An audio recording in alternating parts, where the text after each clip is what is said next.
Bonjour, vous écoutez le balado Regard croisé sur l'environnement de la Faculté des Arts et des Sciences de l'Université de Montréal.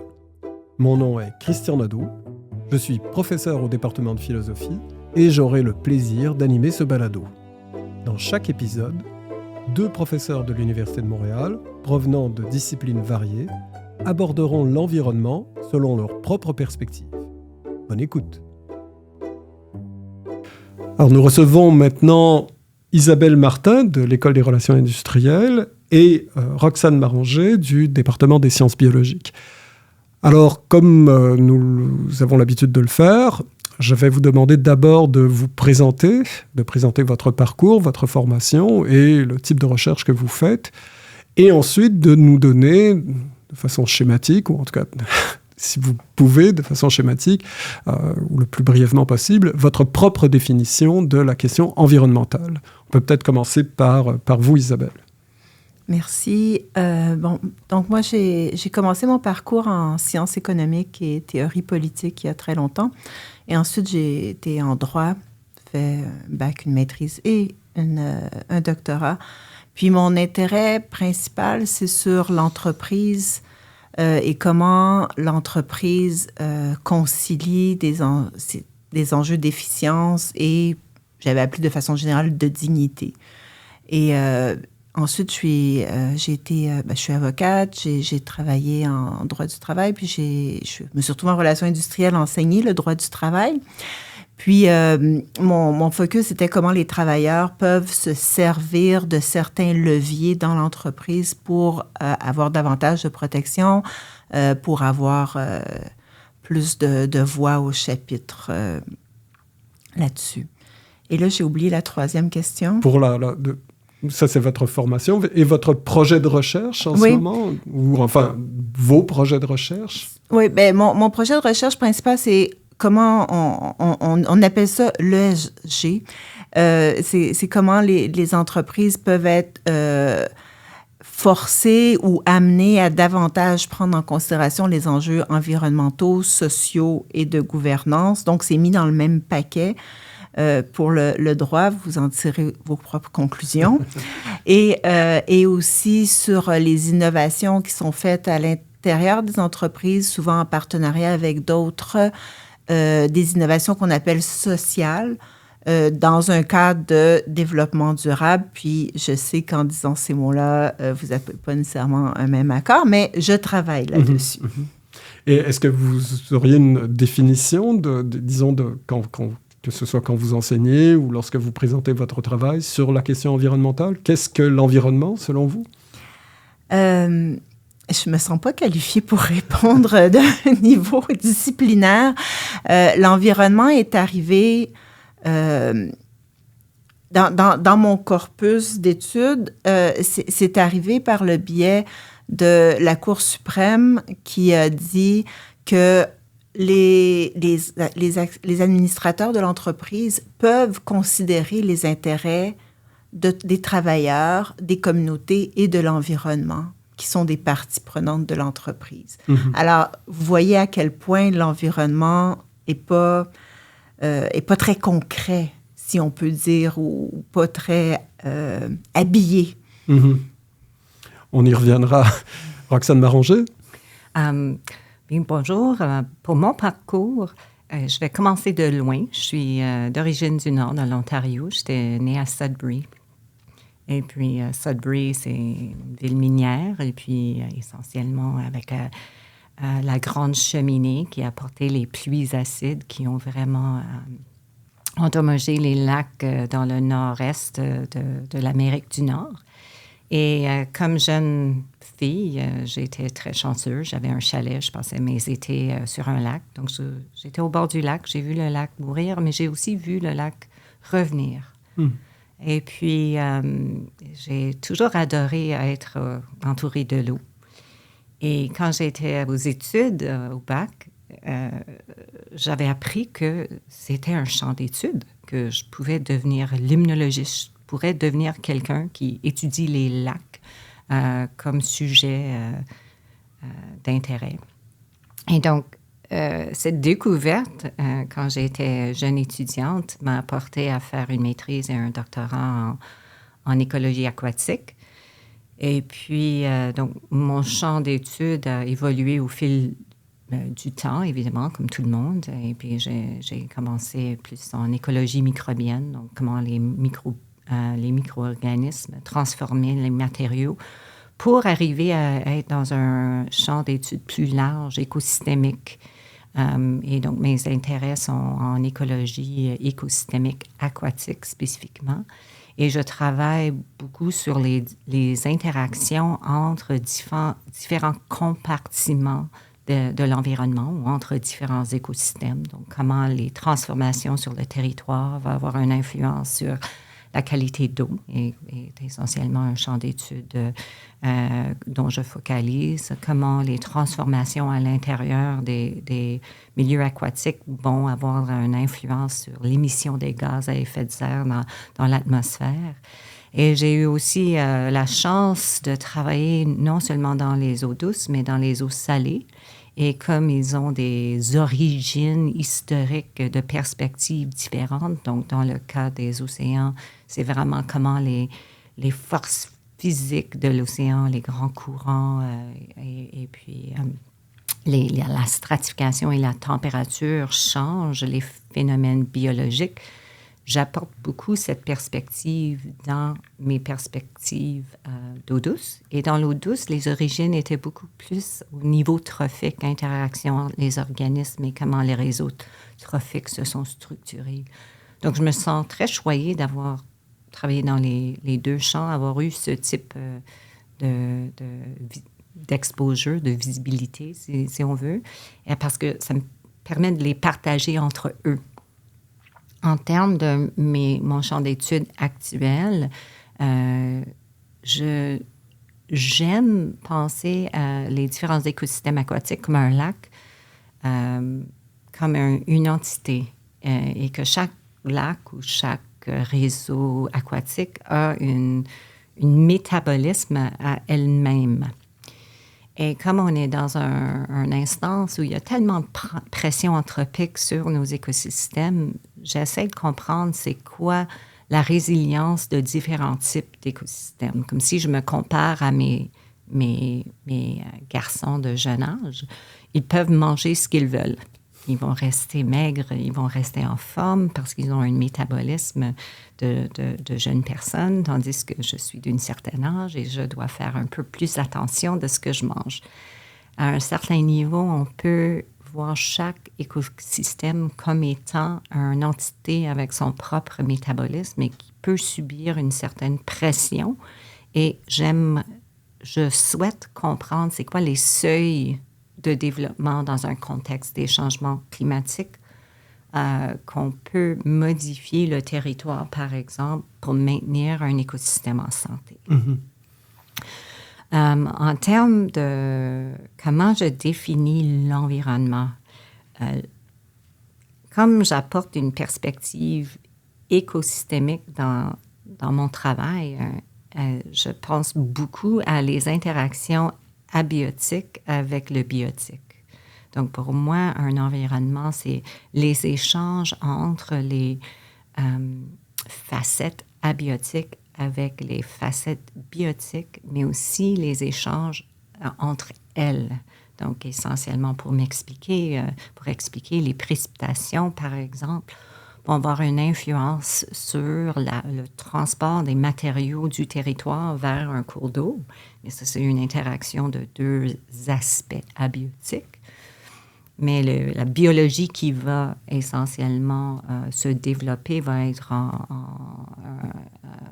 être influencée par ces composés-là. Et cette biologie-là va avoir des interactions entre elles. Mm. Donc, pour moi, ça, c'est... Donc, abiotique ne signifie pas nécessairement interaction humaine. Ça peut être... Je ne suis pas sûr de comprendre la différence entre le biotique et le abiotique. Abiotique, c'est physique. Mm-hmm. Essentiellement, la structure physique de l'environnement, la composée chimique de l'environnement. Donc, la roche-mère, par exemple, dans l'Ouest canadien, est très riche en phosphore, par exemple. Et le phosphore, c'est un élément qui limite la production dans les lacs. Mais ici, dans le nord du Québec, sur le Bouclier, On est sur une roche-mer complètement différente et donc nos systèmes ne reçoivent pas beaucoup de cet élément dans les lacs. Donc, les lacs ont des composés chimiques très, très différentes à cause de leur géographie essentiellement. Donc, ça, c'est l'aspect physique. Et puis, mais la biologie qui va découler et les aspects biotiques. Isabelle, j'aurais aimé peut-être comprendre en relation justement à la réponse que Roxane Baranger nous donnait. Vous situez l'environnement, mais c'est un peu comme si la question environnementale ne pouvait pas être isolée d'autres enjeux. Par exemple, je sais pas, justement la question du travail. Comment vous arrivez à essayer d'avoir une réflexion spécifique sur l'environnement, ou est-ce que c'est par définition l'objet vous oblige en fait à l'associer à d'autres thématiques, par exemple? Bien, si je le prends du point de vue du droit, l'environnement est soit des choses, soit une superficie terrestre. Et du point de vue du droit, la superficie terrestre, elle est la propriété, je veux dire, du point de vue du droit canadien, britannique, et évidemment, on pourrait avoir une autre perspective juridique, mais c'est pas celle-là qui domine le monde. Donc, c'est la propriété des terres de la couronne. Sauf si c'est la propriété d'une personne. Alors, par défaut, le bouclier canadien et tout ce qu'il y a dessus est propriété de la couronne, sauf les parcelles qui sont propriété d'individus.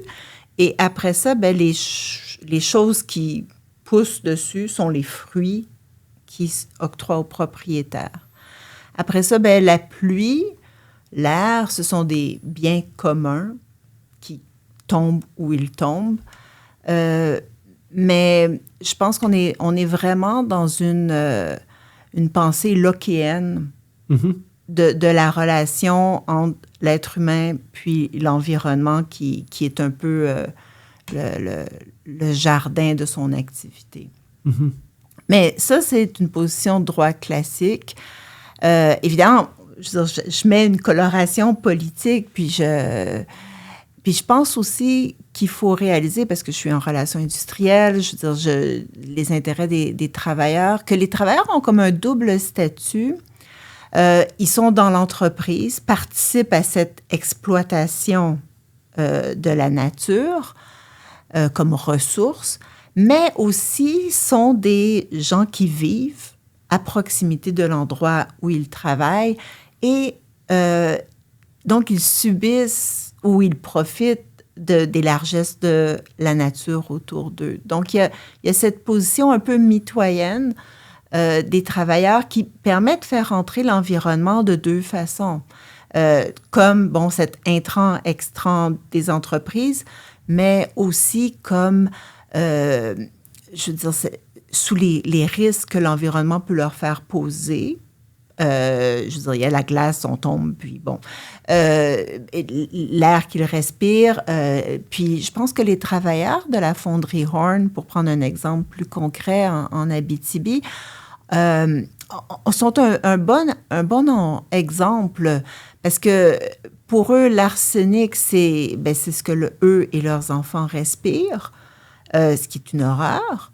Mais c'est aussi un sous-produit de leur travail qui leur permet de faire manger leurs enfants. Il y a un travail qui paie bien, un salaire minimal de 100 000 $ par année. Donc, ce que je trouve intéressant, puis moi, depuis mon début, ce qui m'a toujours intéressé, c'est cette zone de conflit, si on peut dire, d'intérêts non partagés.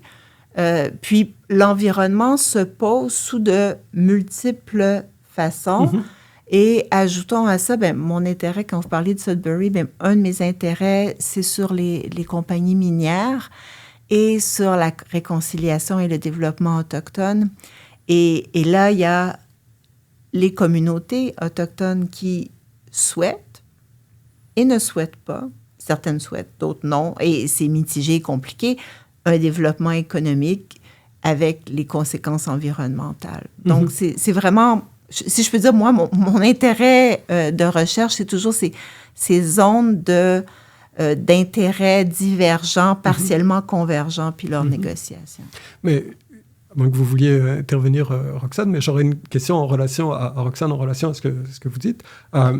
Parce que ce qui est fascinant dès le départ, c'est que là, ici, la question environnementale est pensée en relation à, disons, à la propriété, de façon générale. C'est-à-dire, et au fait d'être présent sur un lieu, par exemple, dont je ne suis pas nécessairement propriétaire, mais dont les effets de la propriété vont agir sur moi. Par exemple, je ne suis pas nécessairement propriétaire d'un lac, mais la pollution d'un lac, s'il appartient à la couronne ou s'il appartient à quelqu'un, ou à une compagnie, peu importe, va avoir un effet sur moi. Donc, mais ce qui semble toujours un peu, disons, dans l'ombre, c'est la nature elle-même, pour le dire dans ces termes, ou l'environnement, c'est-à-dire comme si c'était une troisième personne, en fait. Alors que lorsque je vous écoute, Roxane, en fait, la question des interactions humaines n'apparaît pas, enfin, de ce que vous nous avez dit jusqu'à maintenant, mais probablement que vous allez pouvoir invalider ce que je suis en train de dire, mais l'interaction humaine n'apparaît pas, disons, première. C'est un peu comme si on essayait de penser,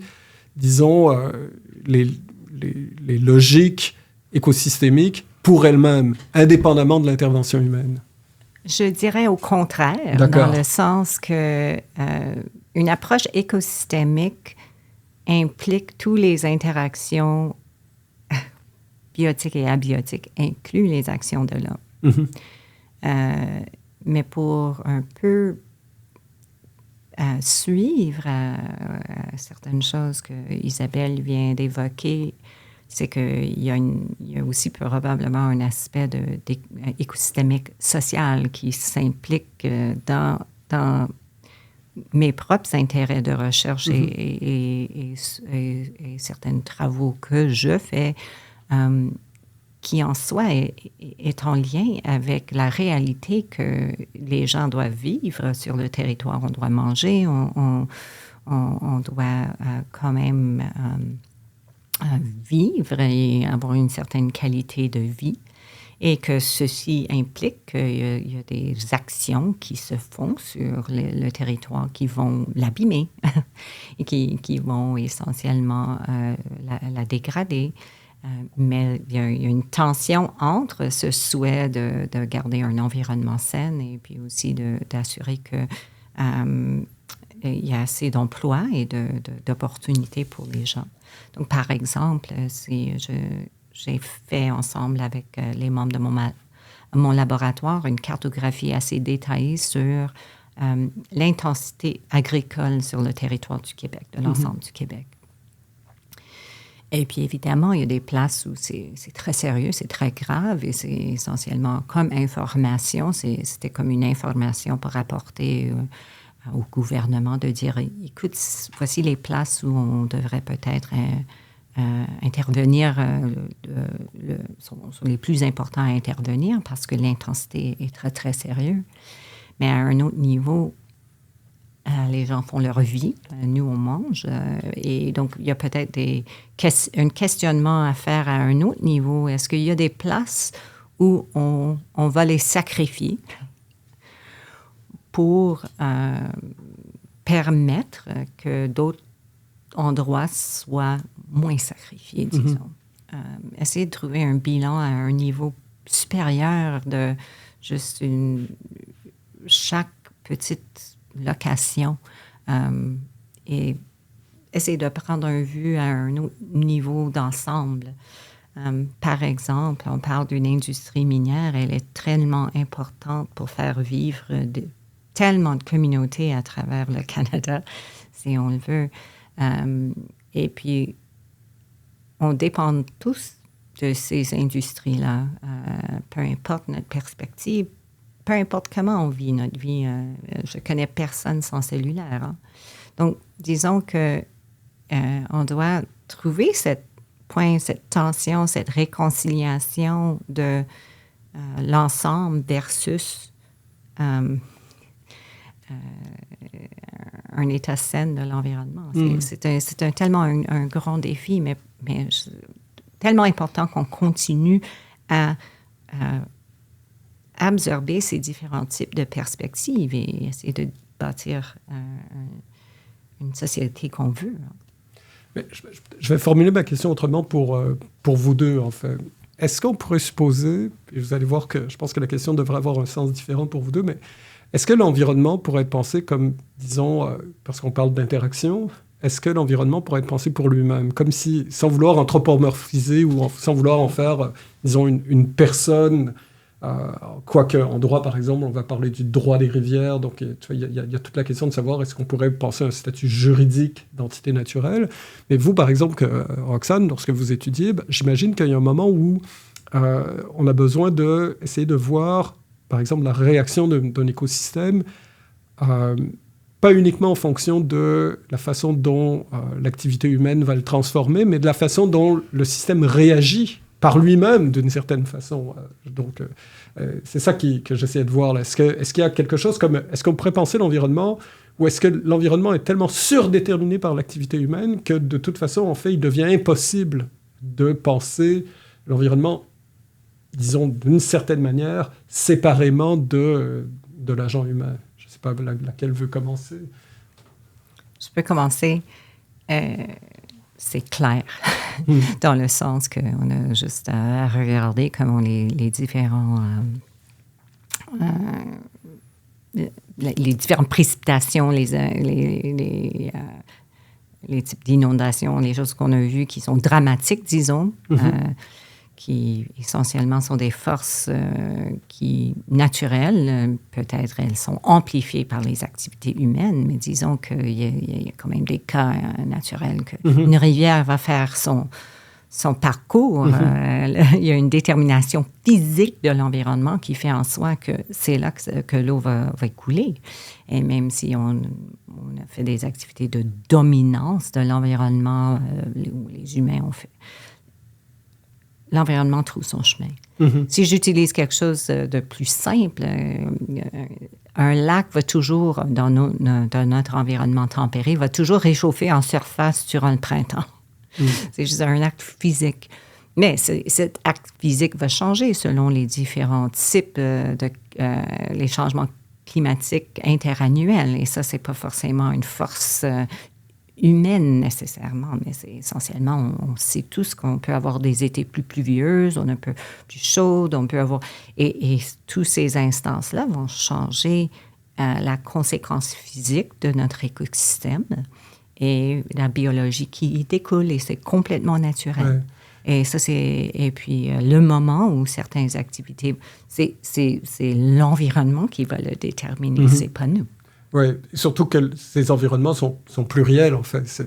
Il va y avoir, comme vous le disiez tout à l'heure, dans une région du monde, ou alors dans une région même du Québec, les conditions propices, par exemple, à la survie d'un lac sont différentes d'un endroit à un autre, et à la limite, dans certains cas, indépendamment même de l'activité humaine. Absolument. Et ce qui est, pour moi, un de mes intérêts, c'est d'essayer de voir dans un contexte géographique, parce que c'est quoi le système référence?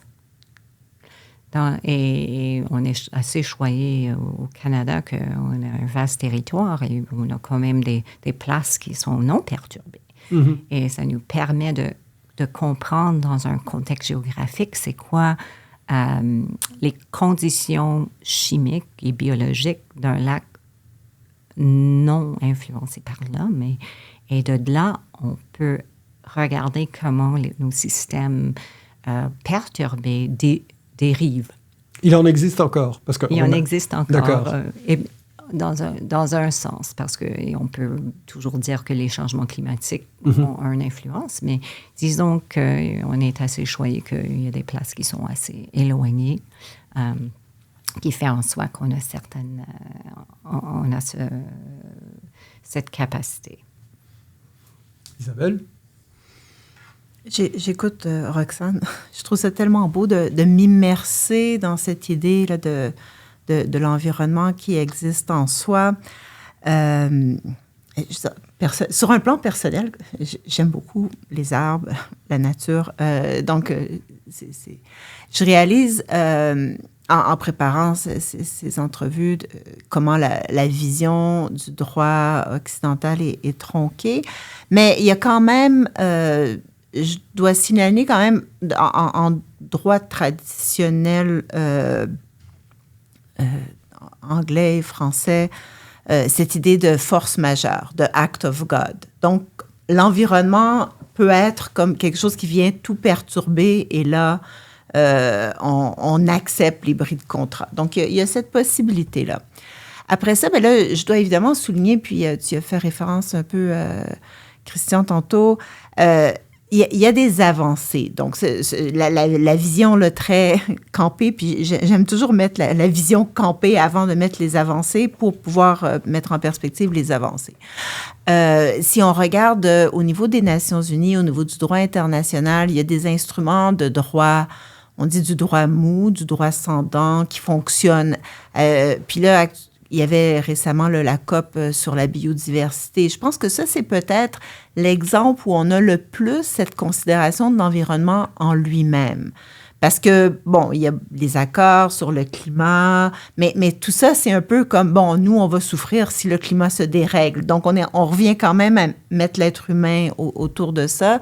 Mais quand on pense à la biodiversité, bien là, il y a cette considération de l'environnement pour lui-même. Je veux dire que les rainettes disparaissent, qu'il y a tout d'un coup... C'est pas juste pour les êtres humains qui n'ont jamais vu une rainette de leur vie. Qu'est-ce que c'est quoi une rainette faux-grillon? À quoi ça ressemble? Ils ne verraient pas la différence, mais on voit que...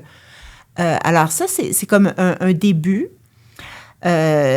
qui s'immisce puis qui fonctionne vraiment par le mode de création d'accords, d'essayer d'engager des gens, de s'entendre sur des principes. Puis on voit un peu un droit à l'œuvre qui est comme une création. Il existe aussi on a réussi à faire reconnaître la personnalité juridique à la rivière Magpie. C'est assez étonnant. Ça détonne, si on peut dire, avec le reste du droit, mais on est quand même dans l'avancée. Puis c'est intéressant de voir comment les coalitions ont dû se former pour avancer cette idée et aller puiser dans des éléments du droit qui sont quand même là, mais qu'on doit envisager dans un autre cadre. Mais à part ça, c'est quand même des exemples, je dirais, pour illustrer que le courant normal n'est pas ça et que si on regarde avec les objectifs du développement durable de l'ONU, qui sont un peu comme un consensus, 17 objectifs qui ont vraiment trait avec cette idée, on a besoin d'eau propre, on a besoin d'air respirable. Donc, on est centré sur l'être humain, mais on voit vraiment son interaction avec l'environnement qui est quand même une avancée par rapport à cette idée de l'environnement comme intrant, extrant de l'exploitation humaine. Oui, c'est essentiellement dans une optique des co-bénéfices associés d'avoir un environnement sain et propre. Dans le sens que... et puis, c'est clair que le discours évolue. Et puis, je crois qu'avoir apporté la biodiversité sur la table est essentiellement et avec les accords qui se sont développés avec le COP. Parce que essentiellement, si on regarde pour les changements climatiques, ça fait des décennies qu'on en discute pour développer ces types d'accords. Et puis, il y a une certaine dissociation du fait que contrôler le climat a des bénéfices pour d'autres choses autres que les humains. Tandis que la biodiversité met l'humain et la nature dans un même cadre qui doit être respecté parce qu'on fait partie de la nature. Donc, c'est peut-être, ça nous enlève un peu de ces vieilles façons de penser, de contrôler la nature. Et peut-être c'est ça un peu dirais pas que c'est un problème, mais peut-être vous l'avez même évoqué, Isabelle, que le droit conventionnel n'a pas forcément les principes, ou peut-être ils les ont, mais c'est pas forcément très clair de cette réalité qu'on fait partie de quelque chose, que c'est pas une entité en elle-même, même si elle peut se comporter comme une entité en elle-même. On doit y vivre. Mmh. Je serais curieux de vous entendre. Je change un peu de sujet, mais vous allez voir la suite. Comment vous voyez la question de l'environnement, non pas simplement dans votre recherche, mais dans les milieux de recherche? C'est-à-dire que ce soit dans votre communauté de recherche, par exemple en droit ou en sciences biologiques, ou disons dans le milieu universitaire de manière générale. Est-ce que c'est un enjeu qui vous apparaît de plus en plus, disons, important? Ou est-ce que vous avez l'impression au contraire qu'il est encore marginalisé? Quel est votre sentiment par rapport à la place de l'environnement dans le secteur de recherche qui est le vôtre et, je dirais, dans le monde universitaire en général? Peut-être qu'on peut commencer par Isabelle. C'est de plus en plus important. Mais on part de loin, là. Mm-hmm. mais je veux dire, si il y a 20 ans, il y avait comme certaines personnes qui s'intéressaient aux droits de l'environnement, mais maintenant, ce que je trouve très encourageant, c'est que ce n'est plus cantonné à ce domaine de « Ah, moi, je m'occupe de l'environnement », mais on voit vraiment comme de façon transversale. Comme je vous dis, en droit du travail, j'ai des collègues qui travaillent sur ces enjeux de santé-sécurité en lien avec l'environnement, mais aussi comment les travailleurs et les syndicats peuvent se mobiliser pour protéger l'environnement. Donc, ça devient de plus en plus transversal. C'est pas encore arrivé au niveau de notre enseignement. C'est la question à laquelle je voulais en venir. Oui, tant mieux. Non, mais allez-y. Mais parce que l'enseignement est encore très découpé et les étudiants c'est pas toujours évident leur apporter une perspective qui est pas qui est en évolution, donc on ne peut pas poser une question d'examen facilement dessus. On voudrait juste réfléchir avec eux, mais aussi à l'intérieur de nos cursus scolaires, il faut apprendre telle chose. Donc, il n'y a pas une place transversale qui est faite. Qu'est-ce que vous en pensez, Roxane? De mon côté, c'est clair, comme écologiste écosystémique, et puis dans un département de sciences biologiques, je vois que l'environnement doit être central ou est central à un certain niveau. Mais je ne sais pas si mon sentiment est partagé, mais je le vois vraiment comme une opportunité de se distinguer en sciences biologiques si on pouvait rassembler nos perspectives et se distinguer, par exemple, de la faculté de médecine.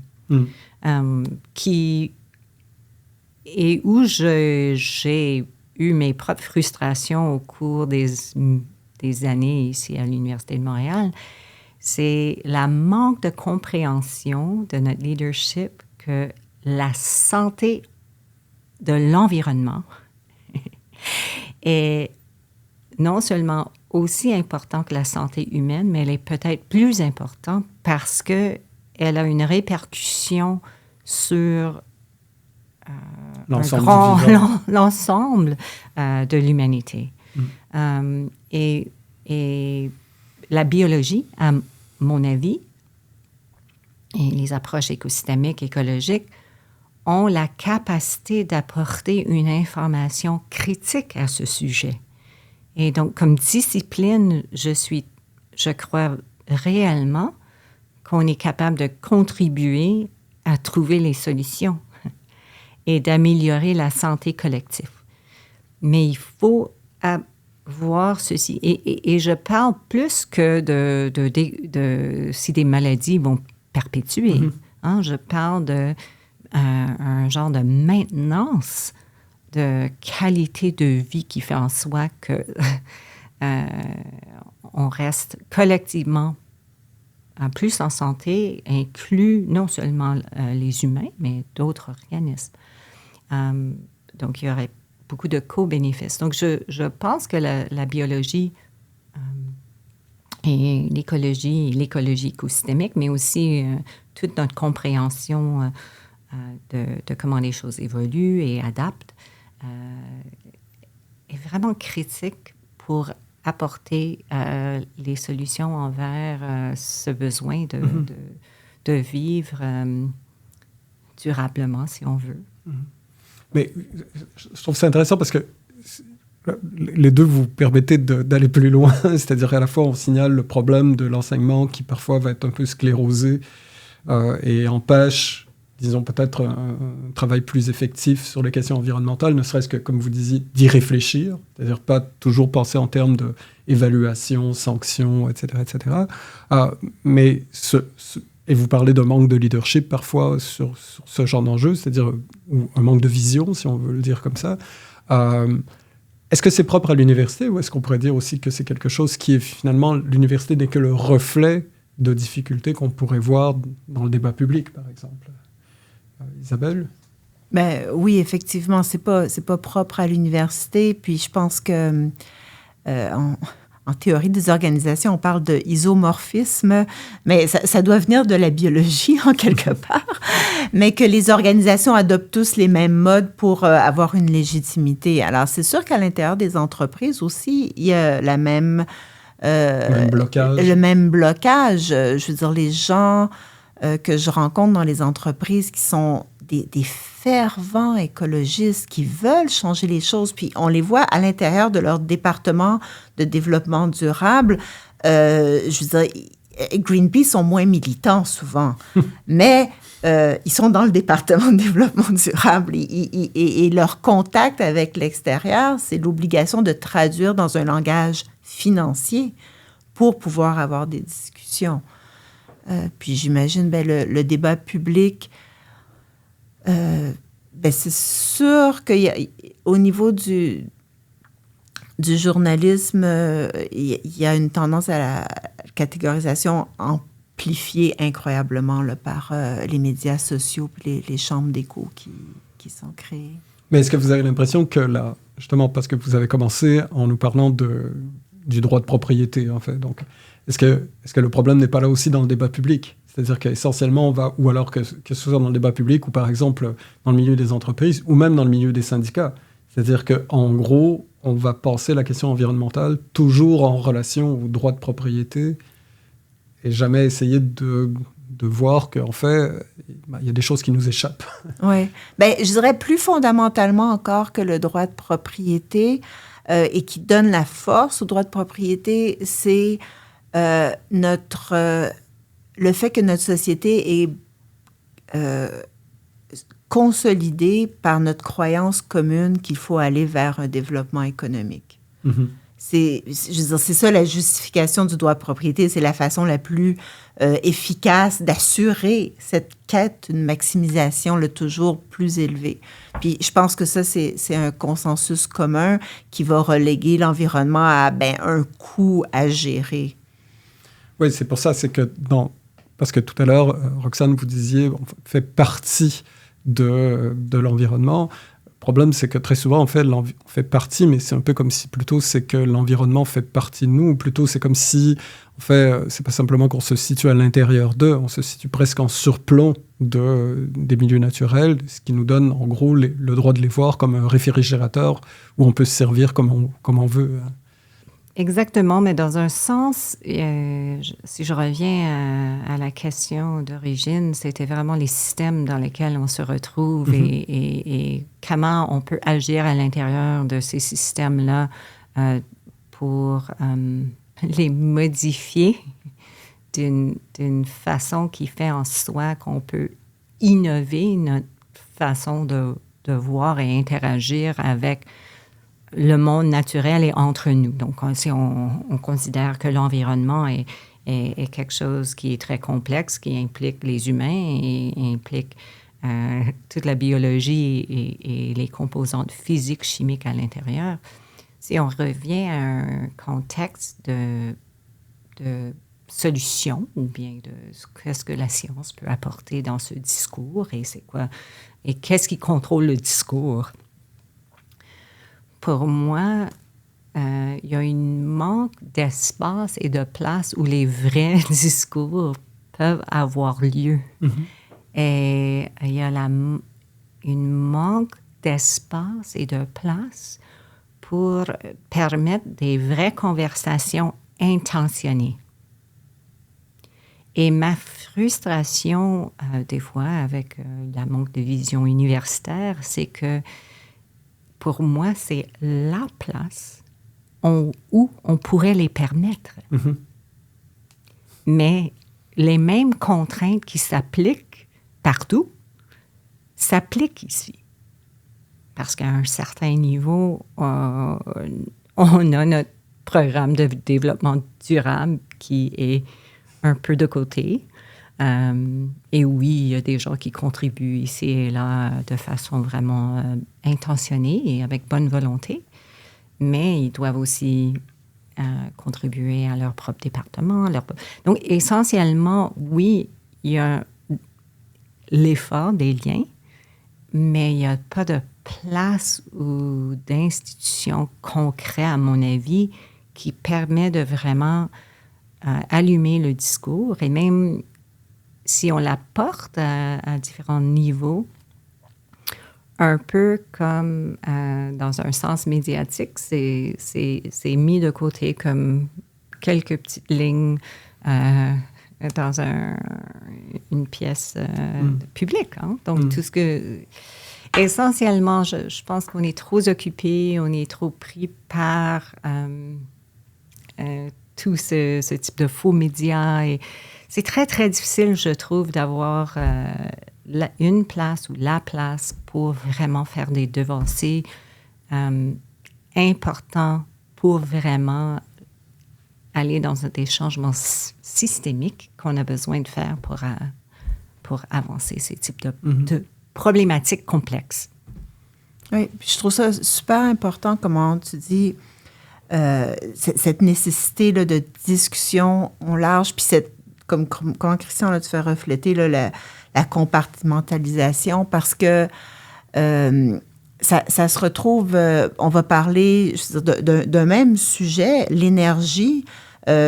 Il va y avoir un article ou un thème, ça va être le développement économique. Puis après ça, l'énergie, bien, ça va être les groupes écologistes. Puis après, bien, ça va être les Autochtones. Mais en compartimentalisant ces discussions, bien, on laisse comme la logique de fond prendre le dessus. Puis ça, c'est...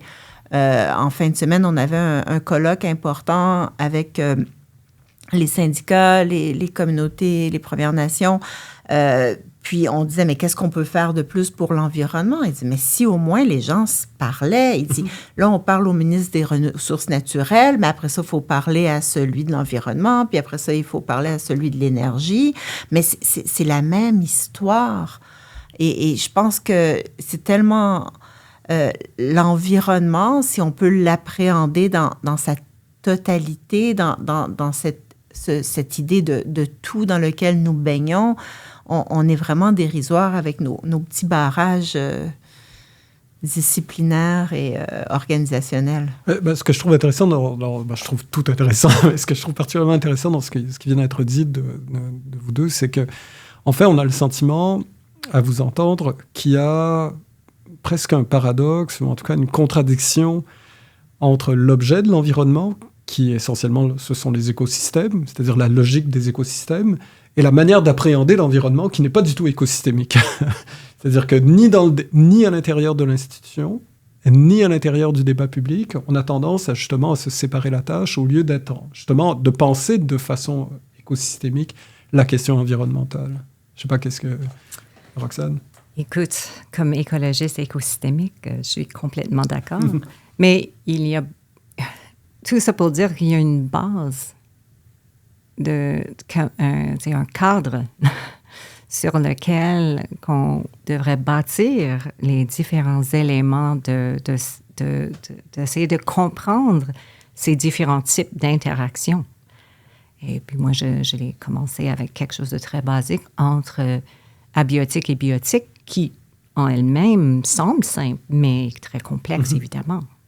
Mais si on rajoute dessus tout cela, différents types d'autres types de systèmes, d'autres types de... comme le droit, essentiellement, on peut bâtir un peu comme un échafaudage de comment ces différents systèmes ou écosystèmes peuvent s'interagir entre elles. Et je crois aussi, ce qu'il nous manque, c'est simplement l'espace. L'espace pour ces discours. À la fois temporel et institutionnel. Oui, physique et temporel. Et puis, la reconnaissance que ces espaces et ce temps est critique. Est critique. Et ce n'est pas une perte de temps. Mais ça prend du temps. Oui. Isabelle? Oui. On dit discours, mais en fait, ce que je pensais qui ressemblait plus, si on veut, à cette totalité auquel nous invite l'environnement, puis cette capacité là, de réactivité, c'est plus le dialogue. C'est vraiment comme des conversations. D'où le fait que je salue, merci pour cette initiative, cette possibilité là, d'avoir une conversation. Je veux dire, Roxane et moi, on s'est croisés, Christian et moi, on s'est croisés, mais on ne s'est jamais parlé. Puis, et avec l'idée que c'est pas que je voulais pas vous parler, mais que, bon, le temps est compté. Oui, puis les occasions se présentent pas nécessairement, voilà. Non, parce qu'on parle pas, même avec des collègues, on parle pas des sujets qui pourtant nous habitent. On va dire, est-ce que tu as publié? Combien de cours tu as cette session? Mais cette question de dialogue, celle-là, elle est plus similaire à ce que l'environnement nous fait vivre.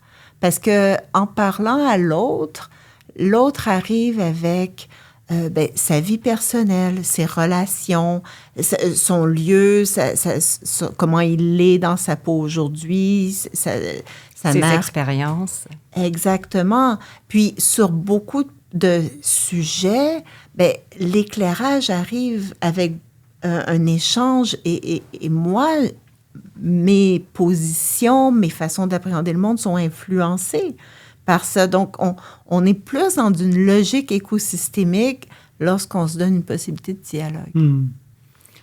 Merci de évoquer le fait que c'est plus un dialogue qu'un discours, parce que c'est peut-être plus mon français qui l'échappe. Mais dans un contexte de conversation et dialogue, l'autre composante critique dans ce qu'on discute est l'écoute. Et puis, dans un contexte de communication, de problématiques complexes autour de l'environnement, je ne peux pas imaginer quelque chose de plus important que l'écoute. Et dans votre travail, vous devrez être très ouvert à l'écoute, particulièrement avec les travailleurs et tout. Et puis, je pense qu'il y a d'autres systèmes de connaissances autres que notre monde académique, où il y a tellement de perspectives riches à apporter à les conversations. Et puis, moi, je trouve que on est vraiment dans un moment d'émergence d'aller dans cette direction-là, mais encore une fois, c'est la place pour les faire qui nous manque. Mais c'est une des choses qui est ressortie quand on a fait notre enquête avec des gens qui travaillent dans les multinationales à avancer des innovations sociales, notamment avec les premiers peuples. Et je me rappelle une intervenante qui a dit « You just have to listen. Listen to the other. » Puis cette idée d'écoute, c'est accueillir l'autre. Et donc, et ça existe aussi dans le droit. Je veux dire, j'ai peint un portrait sombre du droit. Et je ne vous ai pas nécessairement encouragé à étudier le droit. Mais c'est quand même, c'est une... pour moi, je me sens pas une scientifique ici. Je veux dire, c'est une juriste. C'est une méthode d'écoute. c'est une méthode aussi, le droit d'écouter comment les gens amènent ce qui leur tient à cœur, écouter des principes qui vont souvent entrer en conflit et après ça, voir comment on peut dénouer ces conflits, les trancher pour cette fois-ci, mais avec un principe, avec une écoute où il faut que chaque partie se sache entendue. Puis ça, c'est un principe juridique immensément important. C'est audi alteram partem. On écoute l'autre partie. Puis là, je déborderais, mais je vais arrêter de déborder. Mais sur Emmanuel Lévinas, qui dit que l'autre est un ingrédient essentiel de notre humanité. Puis je pense que l'autre et la nature doit être considéré de cette façon-là aussi. Je vous remercie infiniment. On aurait pu vous écouter encore très longtemps et je vous remercie vraiment pour votre participation à notre série et j'espère que nous pourrons prolonger ce genre de discussion plus souvent et très prochainement. Merci beaucoup. Merci à toi. Merci. Merci Isabelle, merci Christian.